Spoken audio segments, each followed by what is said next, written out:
on to the finance part, Radhika, like since you have witnessed a lot of economies over and you have seen a lot of crises, looking at this current crisis, which is a finance come health crisis, how do you see the overall economy and overall industry? How much time will it take to revive? And when it comes to the overall GDP numbers, sometimes RBI itself says that it's very scary, -3 to 4%, and so how much time do you think an economy should take to come out and be like a previous normal stage?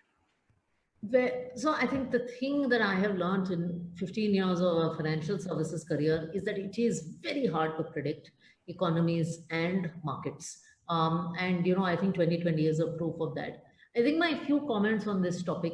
One are that what you have seen in 2020, and unfortunately, while it's been a very volatile year, 2008, 2020, 2013, this is the nature of markets and the economy. And I do believe these black swan events are going to become more and more frequent, and we all have to be mentally prepared for it. I think I was talking to an old generation Marwadi businessman, and I mean, I think there's some great lessons that come from our own business communities in India. But if your business is not built to stand one bad year, then there's a fundamental problem in your business or the way you manage money. So I think that's one thing I would say, is that this will become more common.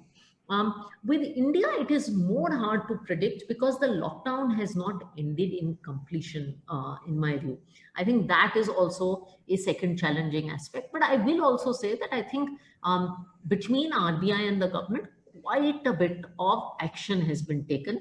Just remember, though, that the Indian economy was weak going into COVID, unlike the US economy, which was in great shape going into COVID.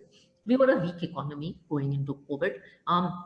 That said, I think the situation on the ground in many aspects is getting better. If you look at our own sector, NBFC, for instance, which was a really stressed sector 3 months ago, things are beginning to get better. So I can't give you a timeline as to when the lockdown, when the economy will get better, but I will directionally tell you from what one hears that things have started. The turn has at least started. Okay, great. So you are also seeing some green shoots on the bottom. Great. So moving on to the next question, like Ashish also said that every crisis brings a lot of opportunities. So similarly, like for advisors like us also, we also like in during such crisis, we also become completely digitalized. We also learn how to do sessions, how to interact through digital mode. Earlier, we were also very afraid to do that.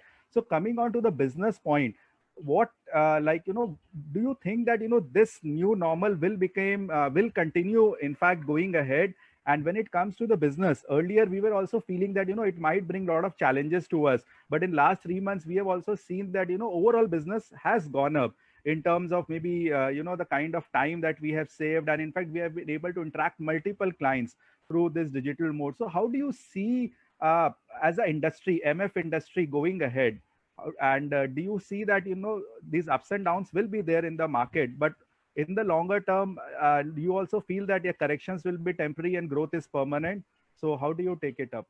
Oh, absolutely. I mean, there's no question about it. I think India is at infancy stage of mutual fund penetration. I mean, it's like 4-5% of GDP when the world average is 40%. So that it has to grow is inevitable. And also remember that India is always chaotic. I mean, you feel like this year is chaotic, but if you look at any period in our history, आपको 90s का period देख लो, जब वो मंडल commission हुआ था, Rajiv Gandhi assassinate हुए थे, no confidence motion हुआ था, it is always chaotic, yet the Sensex went from 700 to 4,000. So we are always a chaotic country. I mean, that is the price and cost of living in India for the alpha that you get.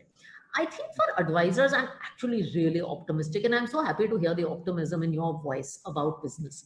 I think there are three things I would say to you. Our brand campaign is advice zaruri hai. And I think bad times are when people they realize they need an advisor. In a good time, everybody thinks he's an advisor, stock market professional, etc., etc. It is only in a bad time that some investor realizes I need an advisor. So I think one, it is an opportunity for good advisors to get customers from not so good advisors. Second is, I think it's a wake-up call for all of us on technology and digitization, and also keeping our cost structure lean. So that's a separate aspect of technology. But even we're just thinking about how much money we need to spend to run the business effectively. And I think that's a question all advisors should be asking. How many people do we need? How much can we do through technology? Third, I will tell you And I'll share some advice I got from Prahlad Kakkad. I had Guru Prahlad Kakkad. For advisors, it's a great time to do thought leadership and build their brand. So Prahlad said something which I found super interesting. And he said, you know, it is in a bad time that you are building a brand, whether advisor or company. In a good time, you're just marketing brand. But it's in a bad time that brands shine, corporate governance shines, values shine. So it's a great time, even from a marketing point of view, for an advisor to stand out. And I hope advisors take the opportunity to build out their brand at this time. How many times you talk to the customer these days, the kind of communication, all that is a chance to differentiate. वो अच्छे time में तो मिलेगा ही नहीं आपको. Correct. Great. Take